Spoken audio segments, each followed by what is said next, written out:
Oh yeah, Rajshri reminded me to record the session. Thanks, Rajshri. Uh, so yeah, a lot of my friends did apply for internships. Sorry, they did apply for full-time jobs in other companies after they got their full-time offer, like their first full-time offer as well. So it's a question you need to ask yourselves at the end of the um, internship process as to whether or not you want to look for other opportunities and if you're happy with the current one that you have. Okay, for those of you watching the recording, my name is Arjun. I'm a CU master student from 2019 to 2021. I graduated in May 2021. And this session is uh, sort of like a Q&A about my job search and internship experience. So let me get to the details about the job search process actually, and talk a little bit about what I went through and how I did it, and how does one go from being, sitting in Boulder to getting an internship. So the first thing that I would say is set up an appointment with career services. This kind of seems counterintuitive to a lot of people, like, why do I need to do that? But set up an appointment with career services and get your resume reviewed. So a lot of us who come from different backgrounds and different countries for that matter, we have resumes that are different from what the kind of format that is expected of in American companies, right? So a lot of us probably have not experienced the job search process before this in the US. And the process is fairly common in big companies across the world, but the kind of things that are different here, like how they want you to structure your resume and what kind of things they look for when they are reading your resume. So the appointment with career services is definitely essential if you're never applied for jobs in the US before. If you're someone who did your undergrad in the US, then it's okay if you don't do that because you probably are familiar with the whole process. But definitely set up an appointment with career services to get your resume reviewed. They're not going to be able to tell you a lot and like um, maybe like technical role specific things, but what they can tell you is whether you've got the right formatting and whether you're phrasing the experiences that you had in the correct way and in the correct sections. So maybe at the end of this session, I can share a link to my resume if you guys want to take a look at it. Um, but and it's nowhere near to like the best version of my resume that I could write, but at least the formatting and stuff is pretty standard. Um, a lot of people, including career services and recruiters, recommend that you have a single page resume. And that's one thing that you will notice is different about my resume if you see it, which is that I have 2 pages. And there's a reason for that, which I'm not really too sure about myself as to why I didn't just fit it all in one page. Mainly it's because I did have some publications and stuff that I really wanted to put on there, but it's not as important for certain jobs. So what I would suggest is stick to 1 page resume unless you really have a reason for putting it on 2 pages. And even if you have a 2 page resume, the first page should be all that the recruiter is going to, you can expect a recruiter to go through. Don't expect them to see the second page because most often they won't. That's about the resume. So we talked about career services and talked about resume. The third thing that I would say is something that is a prerequisite before you even get started with applying is find out who you know in different companies, right? So go to LinkedIn, check your network, or reach out to your friends and family who work in different companies and find out, like, okay, Google, I know this person. Microsoft, I know this person. Amazon, I know this person, right? So whichever companies that you think you are interested in working for, find out if you know someone who already works there, because getting a referral from them for the internship is going to go a long way for you to be recognized by the recruiters when you apply.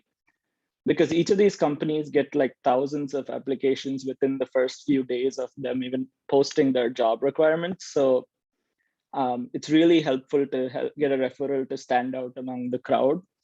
And a lot of times that really gets your resume noticed beyond anything else that you do. So you have your career services appointment done, you have your resume formatted, you've got a list of people you know in different companies. What's the fourth thing?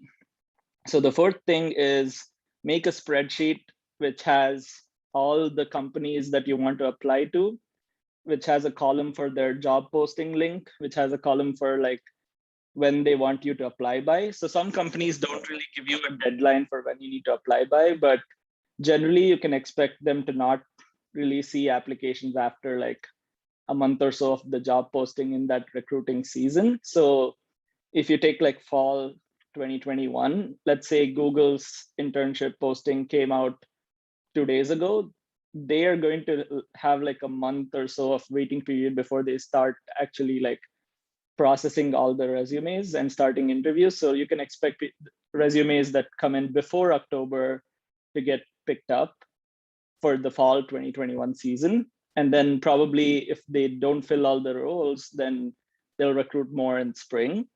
But more often than not, they stop processing resumes after a month. Even if the job posting is open, they probably won't see any more resumes that come in, like say in late November or something.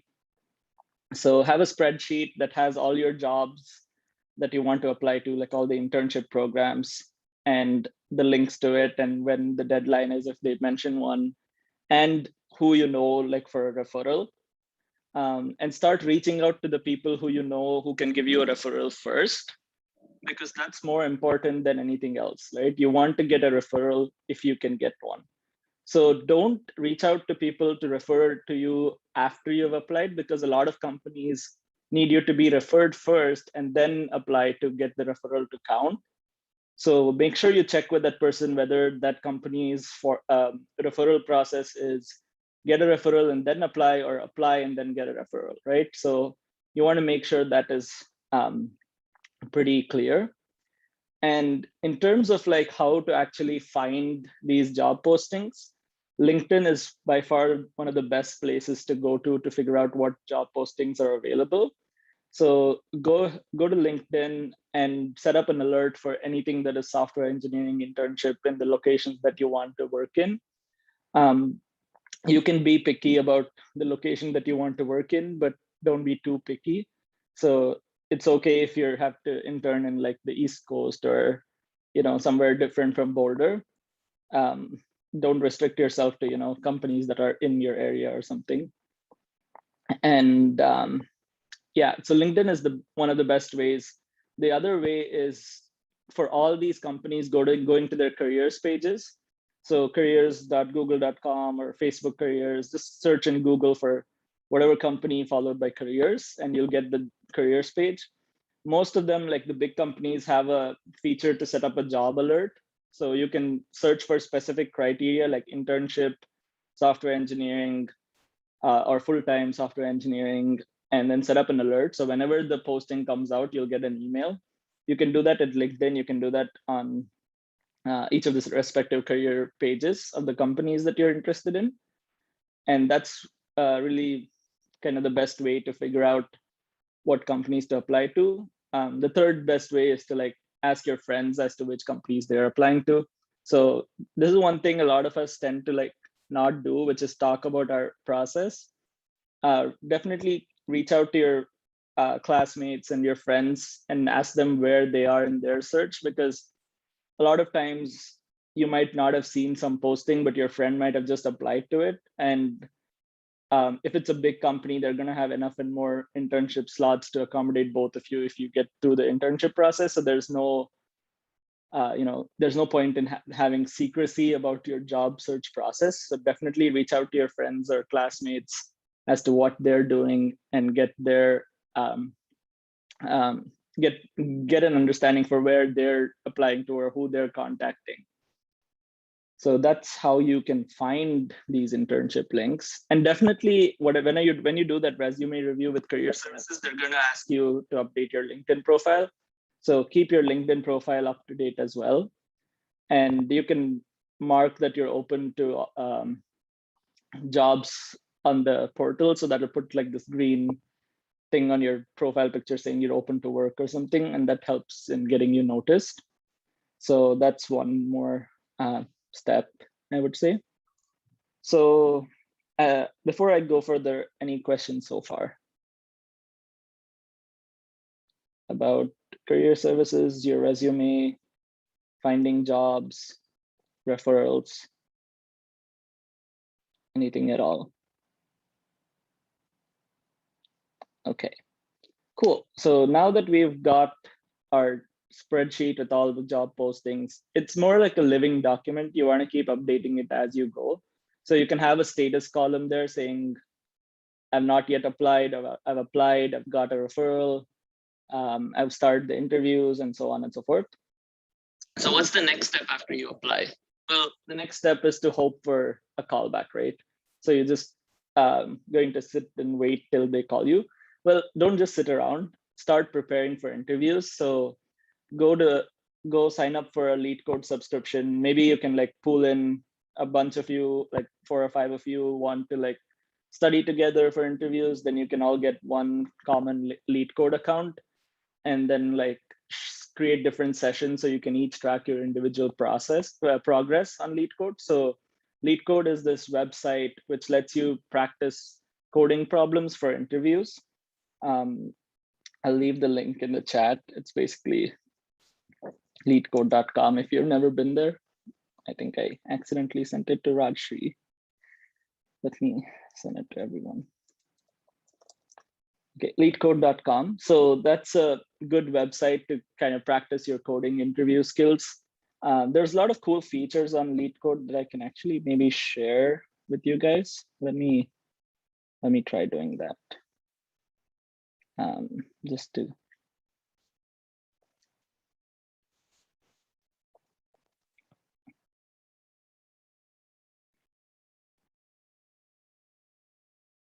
I think my LeadCode subscription is going to end sometime this month, but it looks like I still have it. Okay, so this is what LeadCode looks like for those of you who have never been before. This is when you sign in. You can sign in even for a free account, or you can sign in for like a paid account. I would recommend paying for it. I get like a bunch of your friends together and pay for it, because when you pay for it, the kind of things that you can do is really amazing. So one of my favorite features is this explore page, because it lets you find questions that are tailored to specific companies. So if you go here, you can see there's like a Google interview, a Facebook interview questions, a Microsoft question pool, an Amazon one, and Apple, and so on. So there's a lot of companies here, and they're all really useful questions to go through, especially like for if you're say in the interview process for Microsoft or Google. Definitely go here and solve as many questions as you can from that respective company, because for my own internship experience, most of the questions that I got from my Microsoft interviews were within this top questions from Microsoft pool. And that's been similar across the board for all the other interviews that I did. So just to give you some context, I interviewed with Microsoft, Amazon, Apple, Google, and Facebook. And I went through the final rounds of all of them, or got offers from most of them. So it's pretty standard for them to ask questions from these LeadCode question pools.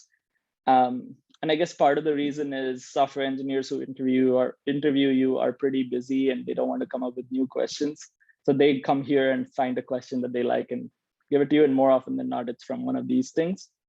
And the second cool feature that LeadCode has is this interview thing, where you can click on assessment, and you can choose what kind of assessment you're doing, right? So let's say you got called for Google's phone interview, which is the first part of the screening process. So generally, once you apply for an internship, the process is you'll get a phone interview. If you clear that, you might be given an online assessment, or it might be an online assessment first and then a phone interview.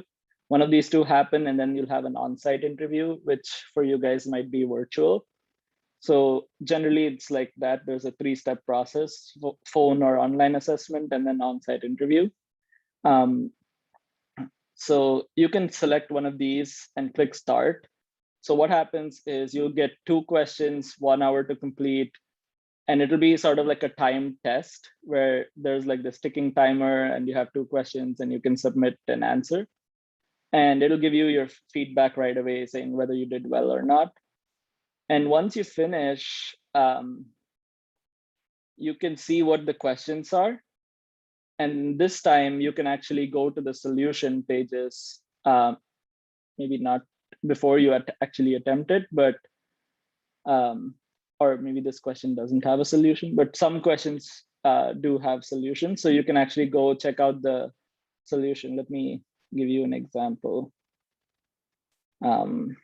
So in this particular question, you have, let me see, you have the solution over here, right? So this is locked if you have a free account, but if you have a paid one, they'll actually give you the solution.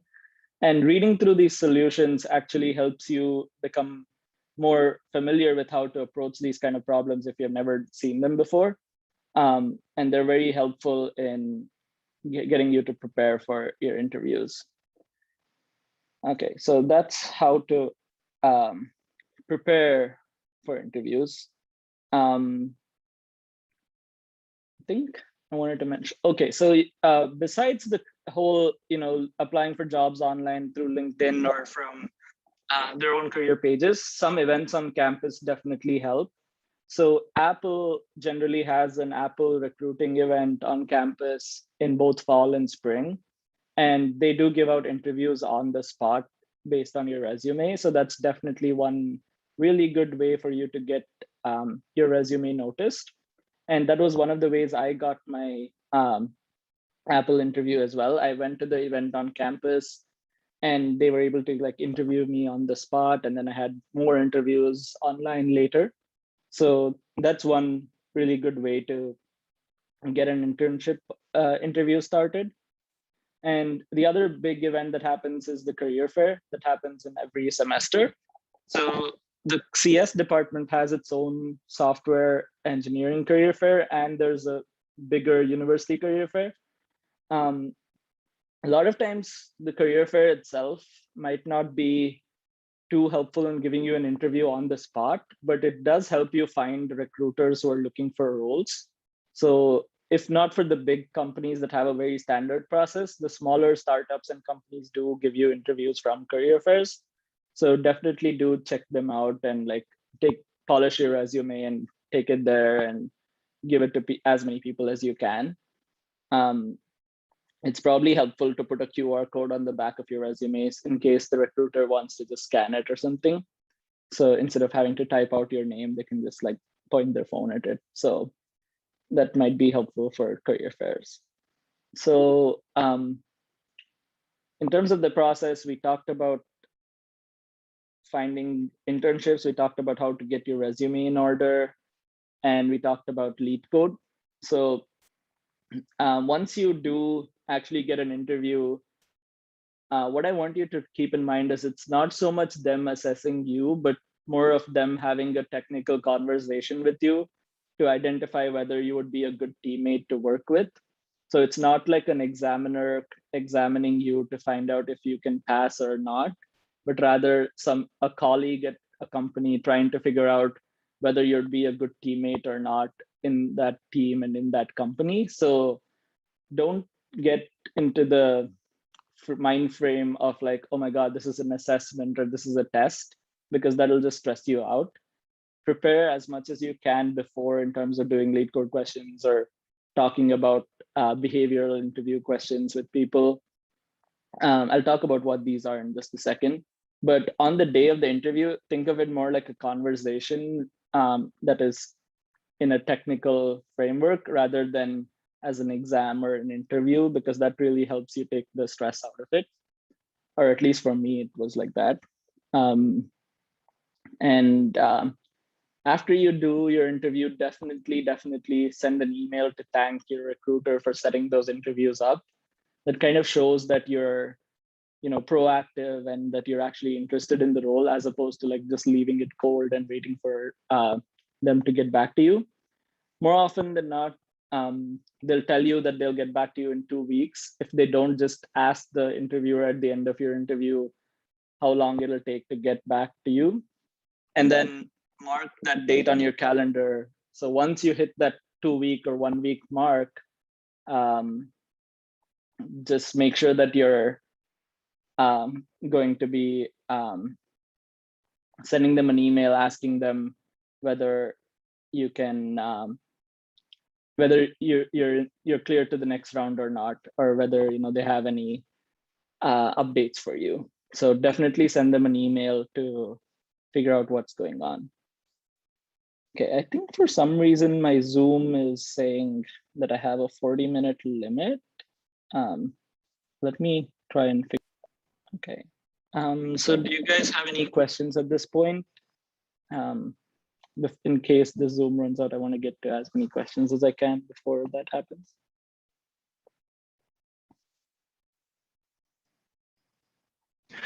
So I had a question. So how long did let's pick your company, that is Microsoft, right? So how long was the entire process for? So presumably you have multiple rounds, and if each round takes a week or so, how long was that? So generally you can expect like it to be a 2 to 3 month process, because when you apply, they take at least a month to even get back to you a lot of times. And then once they do get back to you, depending on how quick the company wants to move. So a lot of things matter here, whether you have competing offers, whether you've already got, or whether you're in the process for other interviews, and so on and so forth. But for me, the Microsoft process was about 2 months long. So I started in August. In August, and end of August is when the recruiter reached out to me on LinkedIn saying, hey, we're coming to your campus. So yeah, Microsoft does come to see you sometimes. So they were like, we're coming to your campus. We were really interested in your profile. And I think Rajshri just gave us a Zoom link in case this timer runs out. So make sure you guys switch to that Zoom if it does. Okay, so yeah, they reached out to me saying, hey, we're interested in talking to you. And they were coming to campus, I think, first week of September. And then once that happened, I had one round of interview on campus. And then I think that's now replaced with an online phone screen. And then the next round was in, and towards the end of September, or I think October 2nd or something like that, which was on site. So they actually flew me out to Seattle for the interviews, which was a perk of, I think, the pre-pandemic era. Unfortunately, you guys might have to do it online. So, and then after that interview, by the time I actually got the offer, it was like mid-October. Yeah. So about 2 months into the process. Okay, do you guys have any other questions? In terms of the on-campus interview that you had mentioned, what were like the steps that you had during that interview? Like how long was that interview, and like what did they kind of covered during that first set of processes? Yeah, so that depends from company to company. The Microsoft interview was what is called like a system design interview. So this is basically a type of interview where they ask you to like draw out a design diagram of like some particular problem. So for me, it was something like, how would you design an online multiplayer game for tic-tac-toe or something? So I would have to like draw out the different components of the system, like having a database for storing this session and the score, having some kind of session management server, and so on and so forth. So you basically draw out these different blocks of the problem, and then you explain like how the different parts of the system communicate with each other, what is the message that is going to be sent, and so on. So that's a system design interview. That was like about an hour long or so, or maybe 40 minutes. But generally the phone screens are just asking questions about your resume. So they did do that in my interview for a little bit. So phone screens typically ask you questions about your resume or have a very simple coding problem. The Apple interview was very different. It was totally different from all other companies because they directly went into a hard coding problem with a whiteboard on the first interview itself. So that was a little different. But the other interviews, like the phone screens, are questions about your resume. Thank you.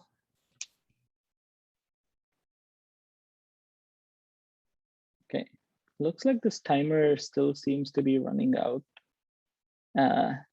It's very similar to my interviews where there's a ticking clock and I feel like I'm being interviewed again.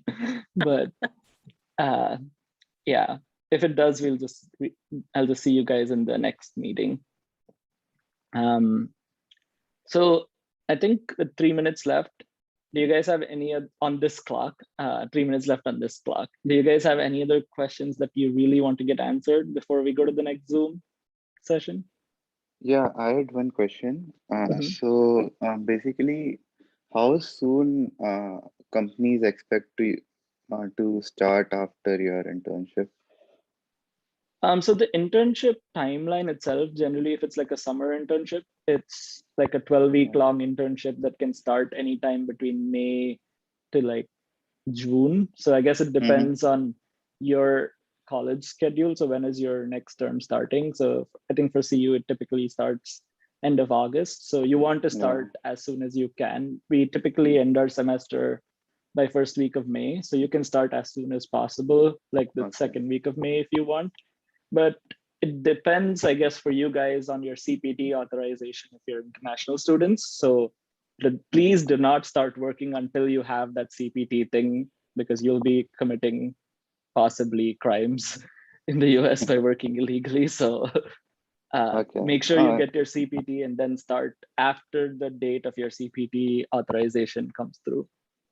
Okay. No, also my question was basically in that way, like after internship, if you get it converted to a job, then how soon the job can start? Like, can it start in like September, or do companies expect a semester more? So you can only start your job after you graduated because you'll need OPT authorization if you're an international student. So what you can ask for is like a co-op. Like if your summer term is the last term actually. Then. Yeah, if your summer term is the last and you like finish your internship, let's say you joined in spring, right? And you finish in like you do a thesis or something and you finish in like say August, and your internship ends in August, for example, and you're graduated by the end of it, you could start as soon as you get your OPT authorization and your EAD card. So again, make sure you keep your start date far out so that you can account for that EAD slot. I might get cut off in any minute. So less than a minute. Everyone wants to go to the other link? Thumbs up? I think that's a good plan. Okay. I think I'll start the other one. Okay, thanks.